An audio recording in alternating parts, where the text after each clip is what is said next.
Alright, it's time to tackle the wiring and install the CDI. Buckle in, this one's a pain in the ass.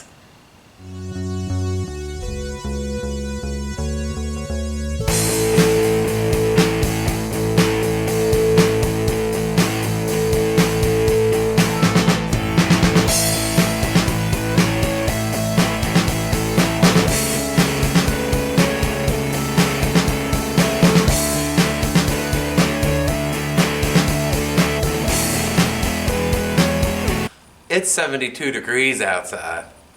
Late July. That's unheard of around here. It's gorgeous in this workshop today. The coal trains are going crazy outside, so if you're hearing some weird noises, that's what it is.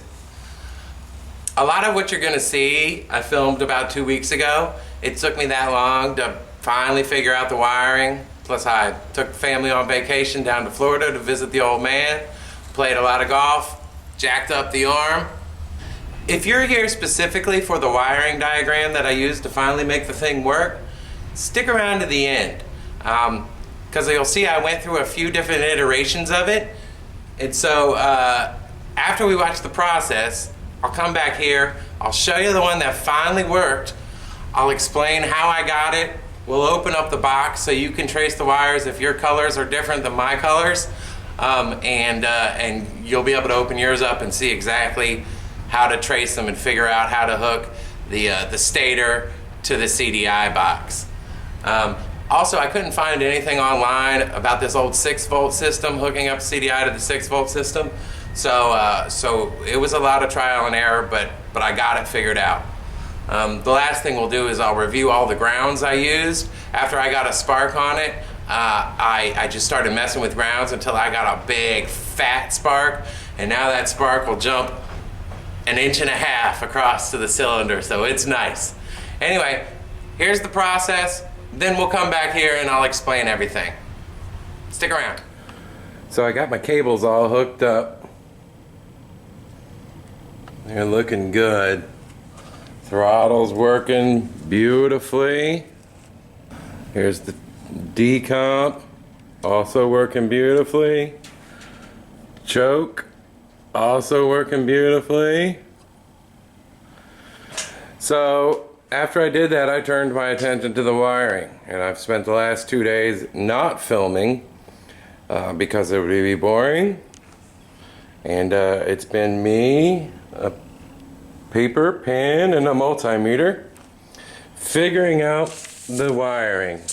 I have the old 6-volt wiring diagram from my manual, and I've now been through 1, 2, 3 versions of a wiring diagram.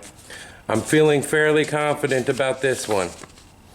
There's very, very little online that tells you how to hook up this CDI, and the stuff that I did find online, my wires are a totally different color than what I found. So I had to noodle it out. I'm pretty confident about this one, at least confident enough to go ahead and hook it up. And if it works, I'll post it up online. But if I blow something up, I'll have to go get some more components. So anyway, here goes. I'm going to go ahead and try to hook this up exactly according to this wiring diagram, and I'm going to hope for the best. Alright, a lot of this wiring I'm not going to change at all, so I'm going to go ahead and hook it up and get it sorted. I don't need this big ass heat sink 6-volt voltage regulator anymore, so I'm pulling that thing out and replacing it with my new voltage regulator. The only thing I'm going to do is exactly where this is hooking into it, I'm going to hook this into it, which I think is right. This is a real good time to get access to the grease nipples for the front forks, so I went ahead and greased them up real well. Let's not stop now.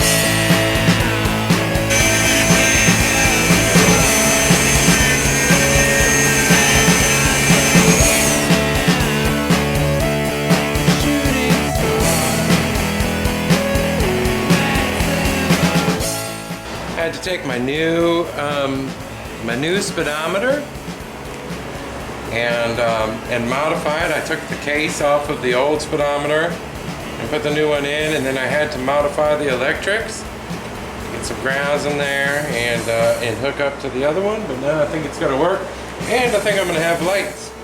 So so that's a success. Maybe we'll find out, I guess.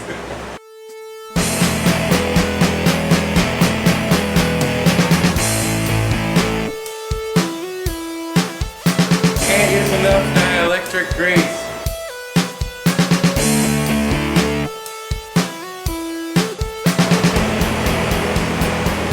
Alright, got the wiring back in, got my speedometer installed, got the voltage regulator on, and I think wired correctly. I've got the wiring for the speedometer lights, I think wired correctly, and we're going to find all that out later. I've got the speedometer hooked up. Pretty much from here forward it's done, except I've got to put the bundler, you know, this thing, and actually I'm going to go ahead and do that now just so I can be all the way buttoned up. This thing is a bitch, by the way. The little cord gatherer, I kind of freaking hate it.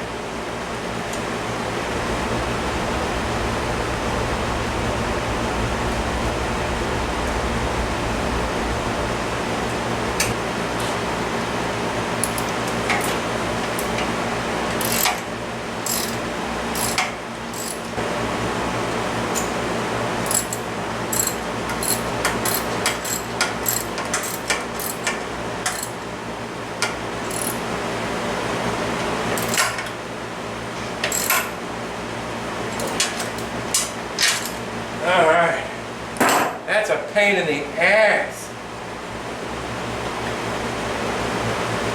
Okay, from this point forward, it's done. Well, not quite, I gotta hook up the brake cable. But other than that, it's done. Phew! Now I gotta figure out where I'm gonna mount all this stuff.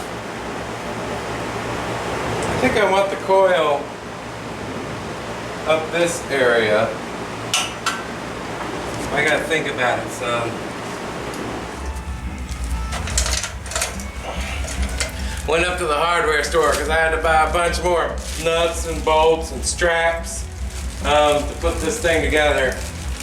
Hardware store up the street has fantastic stainless hardware, all metrics, which is kind of sometimes hard to find in America. Sorry about the noise. The brewery next door is having a big shindig. I'm probably gonna go there after I finish working on this. Oh, you heard that right. There's a brewery next door to my shop. Jealous much? Yeah, you are. I'm doing a big ground in this upper hole here, so I'm gonna make sure I grind off the paint there. I'm a big believer in making sure that there's no paint where you're grounding. I did it a bunch up here, I'm doing it here, here. Anywhere I put a ground, which is gonna be a lot of places because I'm gonna ground the hell out of this thing, is I'm grinding off the paint. Just to make sure I get extra good contact.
so there she is,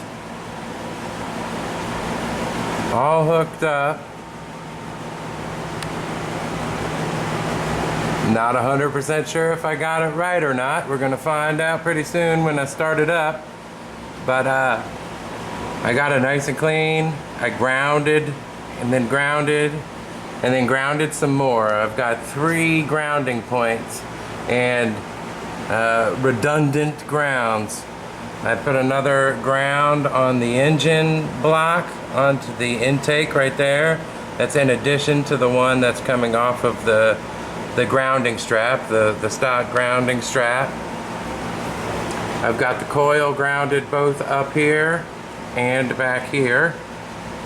I ground all the paint off of everywhere I grounded, and this thing isn't gonna fail from a lack of a ground. If it fails, it's going to be because of that. And it did fail. I couldn't get a spark. There began a week of tinkering and experimentation until I finally came up with this. Okay, here it is, version 4, the version that finally worked for me. Start with the stator. I'm going to show you in a second. Your wires might be a different color than my wires, but I'll show you how to trace those back and figure out which colors are which.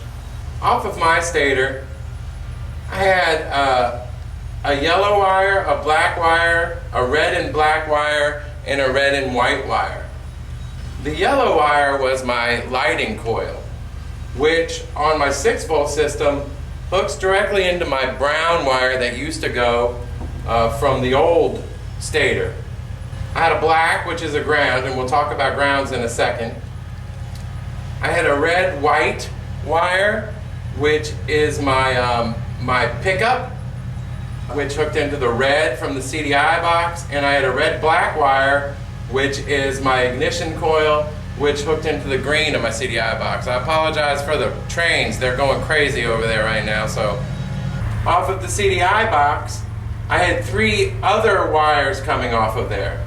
One was a black with a white, which was my kill switch. The original kill switch had a green wire coming from it underneath the fuel tank. So I hooked it up there.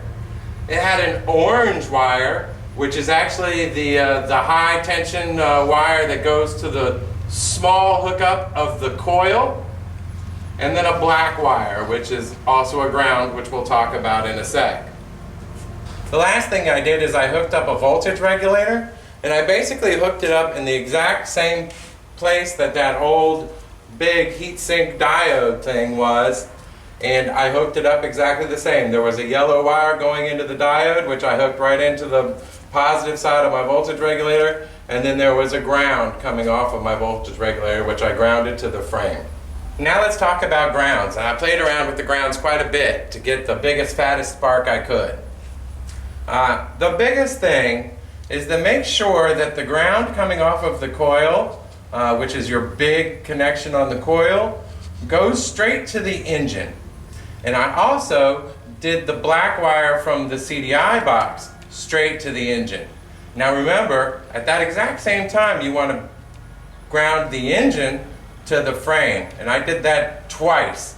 But I had a common ground from these two on the engine ground to the frame.